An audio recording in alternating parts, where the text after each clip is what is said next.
제4장 사사 드보라. 에봇이 죽은 뒤에 이스라엘 자손은 다시 주님께서 보시는 앞에서 악한 일을 저질렀다. 그래서 주님께서는 하솔을 다스리는 가나안 왕 야빈의 손에 그들을 내주셨다.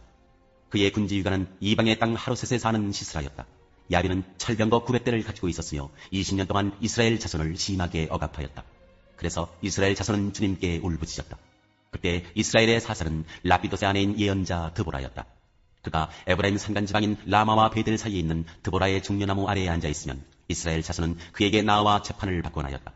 하루는 드보라가 사람을 보내어 납달리의 게데스에서 아비노함의 아들 바락을 불러다가 그에게 말하였다. 주 이스라엘의 하나님이 분명히 이렇게 명하셨습니다. 너는 납달리 지파와 스불론 지파에서 10,000명을 이끌고 다볼산으로 가거라. 야빈의 군 지휘관 시스라와 그의 철병거와 그의 많은 군대를 기손단가로 끌어들여 너의 손에 넘겨주겠다. 바락이 드보라에게 대답하였다. 그대가 나와 함께 가면 나도 가겠지만 그대가 나와 함께 가지 않으면 나도 가지 않겠소. 그러자 드보라는 내가 반드시 장군님과 함께 가겠습니다. 그러나 주님께서 시스라를 한 여자의 손에 내주실 것이니 장군께서는 이번에 가는 길에서는 영광을 얻지 못할 것입니다 하고 일어나 바락과 함께 게데스로 갔다. 바락이 스불론과 납달리 지파를 게데스로 불러 모았다.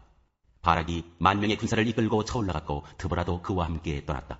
그런데 모세의 장인 호밥의 자손 가운데 헤벨이라고 하는 겐 사람이 동족을 떠나 게데스 부근에 있는 사나님 상수리나무 곁에 장막을 치고 살았다.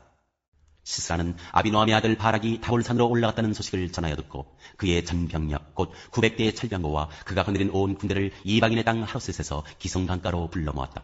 드보라가 바락에게 말하였다. 자, 가십시오. 오늘이 바로 주님께서 시스라를 장군님의 손에 넘겨주신 날입니다. 주님께서 친히 그대 앞에 서서 싸우러 나가실 것입니다. 그래서 바락은 10,000명의 병력을 이끌고 다볼산에서 쳐내려갔다. 주님께서 시스라와 그가 거느린 모든 철병거와 온 군대를 바락 앞에서 칼날에 패하게 하시니 시스라가 병거에서 내려서 뛰어 도망쳤다. 바락은 그 병거들과 군대를 이방인의 땅 하로셋에까지 뒤쫓았다. 시스라의 온 군대는 칼날에 쓰러져 한 사람도 남지 않았다. 그러나 시스라는 뛰어서 겐사람 헤벨의 아내 야엘의 장막으로 도망쳤다.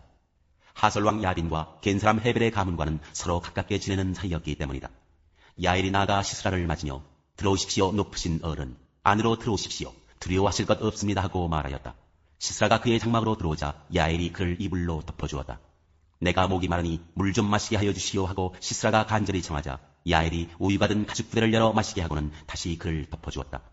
시스라가 그에게 장막 어귀에 서 있다가 만약 누가 와서 여기에 낯선 사람이 있느냐고 묻거든 없다고 대답하여 주시오 하고 부탁하였다. 시스라는 지쳐서 깊이 잠이 들었다. 헤벨의 아내 야엘은 장막 말뚝을 가져와서 망치를 손에 들고 가만히 그에게 다가가서 말뚝을 그의 관자놀이에 박았다. 그 말뚝이 관자놀이를 꿰뚫고 땅에 박히니 그가 죽었다. 바로 그때 바락이 시스라를 뒤쫓고 있었다. 야엘이 나가서 그를 맞으며 그에게 말하였다. 어서 들어가십시오. 장군께서 찾고 계신 사람을 내가 보여드리겠습니다.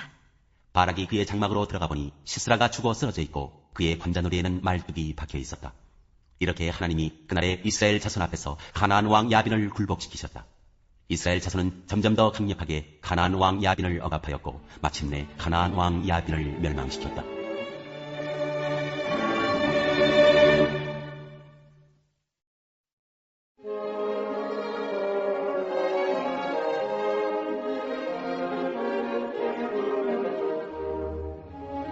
제8장 교회가 박해를 받다. 그날에 예루살렘 교회에 큰 박해가 일어났다. 그래서 사도들 이외에는 모두 유대 지방과 사마리아 지방으로 흩어졌다. 경건한 사람들이 스데반을 창사하고 그를 생각하여 몹시 통곡하였다. 그런데 사울은 교회를 없애려고 날뛰었다. 그는 집집마다 찾아 들어가서 남자나 여자나 가리지 않고 끌어내서 감옥에 넘겼다. 사마리아의 복음을 전하다. 그런데 흩어진 사람들은 두루 돌아다니면서 말씀을 전하였다. 빌립은 사마리아 성에 내려가서 사람들에게 그리스도를 선포하였다. 무리는 빌립이 행하는 표징을 듣고 보면서 그가 하는 말에 한 마음으로 귀를 기울였다. 그것은 귀신 들린 많은 사람에게서 악한 귀신들이 큰 소리를 지르면서 나갔고 많은 중풍병 환자와 지체장애인이 고침을 받았기 때문이다. 그래서 그 성에는 큰 기쁨이 넘쳤다. 그 성에 시몬이라는 사람이 있었는데 그는 마술을 부려서 사마리아 사람들을 놀라게 하며 스스로 큰 인물인 체 하는 사람이었다. 그래서 낮은 사람으로부터 높은 사람에 이르기까지 모두 이 사람이야말로 이른바 하나님의 위대한 능력의 소유자이다 하고 말하면서 그를 따랐다. 사람들이 그를 따른 것은 오랫동안 그가 마술로 그들을 놀라게 했기 때문이다. 그런데 빌립이 하나님 나라와 예수 그리스도의 이름에 관한 기쁜 소식을 전하니 남자나 여자나 다 그의 말을 믿고서 세례를 받았다. 시몬도 믿게 되었고 세례를 받은 뒤에 항상 빌립을 따라다녔는데 그는 빌립이 표징과 큰 기적을 잇따라 행하는 것을 보면서 놀랐다. 사마리아 사람들이 하나님의 말씀을 받아들였다는 소식을 예루살렘에 있는 사도들이 듣고서 베드로와 요한을 그들에게로 보냈다. 두 사람은 내려가서 사마리아 사람들이 성령을 받을 수 있게 하려고 그들을 위하여 기도하였다. 사마리아 사람들은 주 예수의 이름으로 세례만 받았을 뿐이요 그들 가운데 아무에게도 아직 성령이 내리시지 않았던 것이었다. 그래서 베드로와 요한이 그들에게 손을 얹으니 그들이 성령을 받았다. 시몬은 사도들이 손을 얹어서 성령을 받게 하는 것을 보고 그들에게 돈을 내고서 말하길 내가 손을 얹는 사람마다 성령을 받도록 내게도 그런 권능을 주십시오 하니 베드로가 그에게 말하였다. 그대가 하나님의 선물을 돈으로 사려고 생각하였으니 그대는 그 돈과 함께 망할 것이요 그대는 하나님이 보시기에 마음이 바르지 못하니 우리의 이 일에 그대가 차지할 자리도 목도 없어. 그러므로 그대는 이 악한 생각을 회개하고 주님께 기도하시오. 그러면 행여나 그대는 그대 마음속에 나쁜 생각을 용서받을 수 있을지도 모르오. 내가 보니 그대는 악의가 가득하며 불의에 얽매여 있어. 시몬이 대답하였다. 여러분들이 말한 것이 조금도 내게 미치지 않도록 나를 위하여 주님께 기도해 주십시오. 이렇게 베드로와 요한은 주님의 말씀을 증언하여 말한 뒤에 예루살렘으로 돌아가는 길에 사마리아 사람의 여러 마을에 복음을 전하였다. 빌립이 에티오피아 내시에게 복음을 전하다. 그런데 주님의 천사가 빌립에게 말하였다. 일어나서 남쪽으로 나아가서 예루살렘에서 가사로 내려가는 길로 가거라. 그 길은 광야 길이다. 빌립은 일어나서 가다가 마침 에티오피아 사람 하나를 만났다. 그는 에티오피아 여왕 간다게의 고관으로 그 여왕의 모든 재정을 관리하는 내시였다. 그는 예배하러 예루살렘에 왔다가 돌아가는 길에 마차에 앉아서 예언자 이사야의 글을 읽고 있었다. 성령이 빌립에게 말씀하셨다. 가서 마차에 바짝 다가서거라. 빌립이 달려가서 그 사람이 예언자 이사야의 글을 읽는 것을 듣고 지금 읽으시는 것을 이해하십니까? 하고 물었다. 그가 대답하기를 나를 지도하여 주는 사람이 없으니 내가 어떻게 깨달을 수 있겠습니까? 하고 올라와서 자기 곁에 앉기를 빌립에게 청하였다. 그가 읽던 성경 구절은 이것이었다. 양이 도살장으로 끌려가는 것과 같이 새끼 양이 털 깎는 사람 앞에서 잠잠한 것과 같이 그는 입을 열지 않았다. 그는 구역을 당하면서 공평한 재판을 박탈당하였다. 그의 생명이 땅에서 빼앗겼으니 누가 그의 세대를 이야기하랴. 내시가 빌립에게 말하였다. 예언자가 여기서 말한 것은 누구를 두고 한 말입니까? 자기를 두고 한 말입니까? 아니면 다른 사람을 두고 한 말입니까? 빌립은 입을 열어서 이 성경 말씀에서부터 시작하여 예수에 관한 기쁜 소식을 전하였다. 그들이 길을 가다가 물이 있는 곳에 이르니 내시가 말하였다. 보십시오. 여기에 물이 있습니다. 내가 세례를 받는 데에 무슨 거리낌이 드는 것이라도 있습니까? 빌립은 마차를 세우게 하고 내시와 함께 물로 내려가서 그에게 세례를 주었다. 그들이 물에서 올라오니 주님의 영이 빌립을 데리고 갔다. 그래서 내시는 그를 더 이상 볼 수 없었지만 기쁨에 차서 가던 길에 갔다. 그 뒤에 빌립은 아소도에 나타났다. 그는 돌아다니면서 여러 성에 복음을 전하다가 마침내 가이사랴에 이르렀다.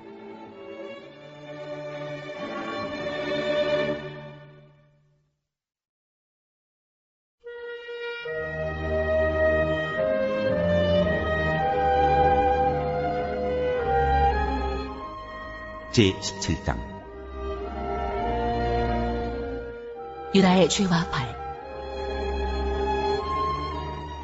유다의 죄는 그들의 마음판에 철필로 기록되어 있고 금강석 촉으로 새겨져 있다. 그들의 제단불 위에도 그 죄가 새겨져 있다. 자손은 그 기록을 보고서 조상이 지은 죄를 기억할 것이다. 온갖 푸른 나무 곁에 높은 언덕에 들판에 있는 여러 산에 그들의 조상이 쌓은 제단과 만들어 세운 아세라 목상들을 기억할 것이다. 내가 나라 구석구석에서 지은 죄의 값으로 내가 내 모든 재산과 보물을 약탈품으로 원수에게 넘겨주겠다. 그리고 너는 내 몫으로 받은 땅에서 쫓겨날 것이며 내가 알지도 못하는 땅으로 끌려가서 내 원수를 섬기게 될 것이다. 너희가 나의 분노를 불처럼 타오르게 하였으니 이 분노의 불이 영원히 꺼지지 않을 것이다. 주님을 의지하라. 나 주가 말한다. 나 주에게서 마음을 멀리하고 오히려 사람을 의지하며 사람이 힘이 되어주려니 하고 믿는 자는 저주를 받을 것이다. 그는 황야에서 자라는 가시덤불 같아서 좋은 일이 오는 것을 볼 수 없을 것이다. 그는 소금기가 많아서 사람이 살 수도 없는 땅, 메마른 사막에서 살게 될 것이다. 그러나 주님을 믿고 의지하는 사람은 복을 받을 것이다. 그는 물가에 심은 나무와 같아서 뿌리를 개울가로 뻗으니 잎이 언제나 푸르므로 무더위가 닥쳐와도 걱정이 없고 가뭄이 심해도 걱정이 없다. 그 나무는 언제나 열매를 맺는다. 만물보다 더 거짓되고 아주 썩은 것이 사람의 마음이니 누가 그 속을 알 수 있습니까? 각 사람의 마음을 살피고 심장을 감찰하며 각 사람의 행실과 행동에 따라 보상하는 이는 바로 나 주다. 불의로 재산을 모은 사람은 자기가 나지 않은 알을 품는 자고새와 같아서 인생의 한참 때에 그 재산을 잃을 것이며 말년에는 어리석은 사람의 신세가 될 것이다.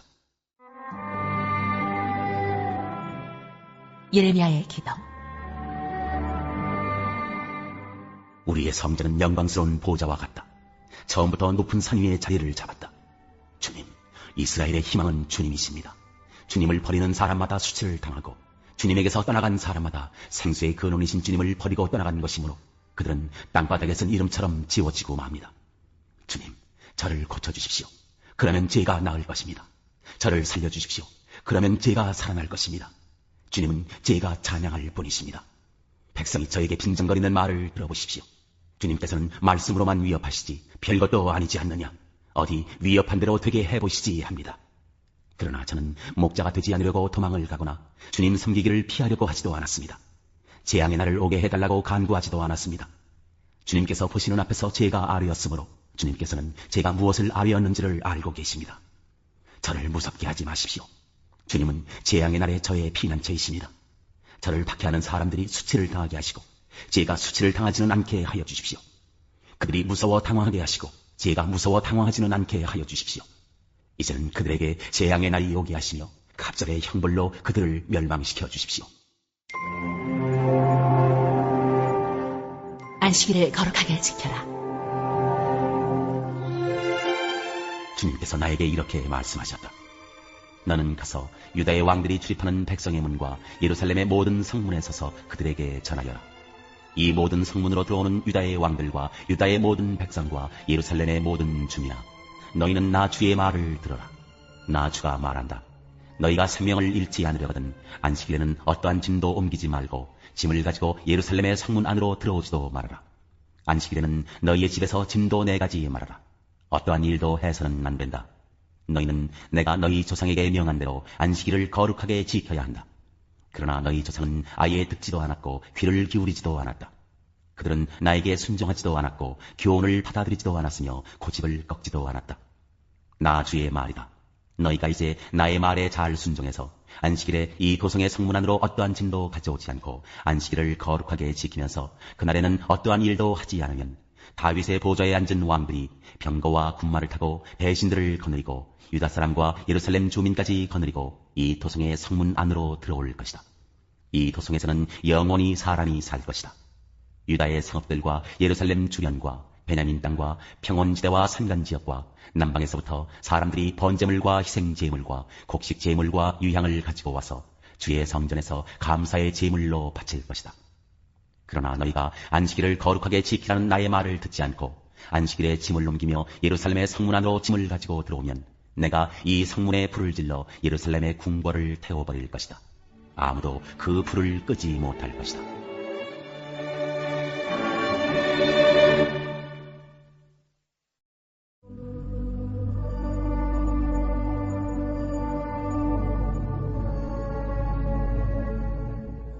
제3장. 안식일에 손이 오그라든 사람을 고치시다. 예수께서 다시 회당에 들어가셨다. 그런데 거기에 한쪽 손이 오그라든 사람이 있었다. 사람들은 예수를 고발하려고 예수가 안식일에 그 사람을 고쳐주시는지를 보려고 예수를 지켜보고 있었다. 예수께서 손이 오그라든 사람에게 말씀하셨다. 일어나서 가운데로 나오너라. 그리고 예수께서 그들에게 말씀하셨다. 안식일에 선한 일을 하는 것이 옳으냐 악한 일을 하는 것이 옳으냐, 목숨을 구하는 것이 옳으냐 죽이는 것이 옳으냐. 그들은 잠잠하였다. 예수께서 노하셔서 그들을 둘러보시고 그들의 마음이 굳어진 것을 탄식하시면서 손이 오그라든 사람에게 말씀하셨다. 손을 내밀어라. 그 사람이 손을 내미니 그의 손이 회복되었다. 그러자 바리새파 사람들은 바깥으로 나가서 곧바로 하루 당원들과 함께 예수를 없앨 모의를 하였다. 많은 사람이 모여들다. 예수께서 제자들과 함께 바닷가로 물러가시니 갈릴리에서 많은 사람이 따라왔다. 또한 유대와 예루살렘과 이두메와 요단강 건너편과 그리고 두로와 시돈 근처에서도 많은 사람이 그가 하신 모든 일을 소문으로 듣고 그에게로 몰려왔다. 예수께서는 무리가 자기에게 밀려드는 혼잡을 피하시려고 제자들에게 분부하여 작은 배 한 척을 마련하게 하셨다. 그가 많은 사람을 고쳐주셨으므로 온갖 병으로 고통받는 사람들이 누구나 그에게 손을 대려고 밀려들었기 때문이다. 또 악한 귀신들은 예수를 보기만 하면 그 앞에 엎드려서 외쳤다. 당신은 하나님의 아들입니다. 그러는 예수께서는 나를 세상에 드러내지 말아라 하고 그들을 엄하게 꾸짖으셨다. 12 제자를 뽑으시다. 예수께서 산에 올라가셔서 원하시는 사람들을 부르시니 그들이 예수께로 나왔다. 예수께서 12를 세우시고 그들을 또한 사도라고 이름하셨다. 이것은 예수께서 그들을 자기와 함께 있게 하시고 또 그들을 내보내어서 말씀을 전파하게 하시며 귀신을 쫓아내는 권능을 가지게 하시려는 것이었다. 예수께서 12를 임명하셨는데 그들은 베드로라는 이름을 덧붙여주신 시몬과 천둥의 아들 뜻하는 보아너게라는 이름을 덧붙여주신 세베대의 아들들인 야고보와 그의 동생 요한과 안드레와 빌립과 바돌로메와 마타와 도마와 알페오의 아들 야고보와 타데오와 열혈당원 시몬과 예수를 넘겨준 가룟 유다이다. 예수와 바알세불. 예수께서 집에 들어가시니 무리가 다시 모여들어서 예수의 일행은 음식을 먹을 겨를도 없었다. 예수의 가족들이 예수가 미쳤다는 소문을 듣고서 그를 붙잡으러 나섰다. 예루살렘에서 내려온 율법학자들은 예수가 바알세불이 들렸다고 하고 또 그가 귀신의 두목에 힘을 들여서 귀신을 쫓아낸다고도 하였다. 그래서 예수께서 그들을 불러놓고 비유로 그들에게 말씀하셨다. 사탄이 어떻게 사탄을 쫓아낼 수 있느냐? 한 나라가 갈라져서 서로 싸우면 그 나라는 버틸 수 없다. 또 한 가정이 갈라져서 싸우면 그 가정은 버티지 못할 것이다. 사탄이 스스로에게 반란을 일으켜서 갈라지면 버틸 수 없고 끝장이 난다. 먼저 힘센 사람을 묶어놓지 않고서는 아무도 그 사람의 집에 들어가서 세간을 털어갈 수 없다. 묶어놓은 뒤에야 그 집을 털어갈 것이다. 내가 진정으로 너희에게 말한다. 사람들이 짓는 모든 죄와 그들이 하는 어떤 비방도 용서를 받을 것이다. 그러나 성령을 모독하는 사람은 용서를 받지 못하고 영원한 죄에 매인다. 예수께서 이 말씀을 하신 것은 사람들이 그는 악한 귀신이 들렸다 하고 말하였기 때문이다. 예수의 어머니와 형제 자매들. 그때에 예수의 어머니와 동생들이 찾아와 바깥에 서서 사람을 들여보내어 예수를 불렀다. 무리가 예수의 주위에 둘러앉아 있다가 그에게 말하였다. 보십시오. 선생님의 어머니와 동생들과 누이들이 바깥에서 선생님을 찾고 있습니다. 예수께서 그들에게 대답하셨다. 누가 내 어머니며 내 형제들이냐? 그리고 주위에 둘러앉은 사람들을 둘러보시고 말씀하셨다. 보아라, 내 어머니와 내 형제 자매들이다. 누구든지 하나님의 뜻을 향하는 사람이 곧 내 형제요 자매요 어머니다.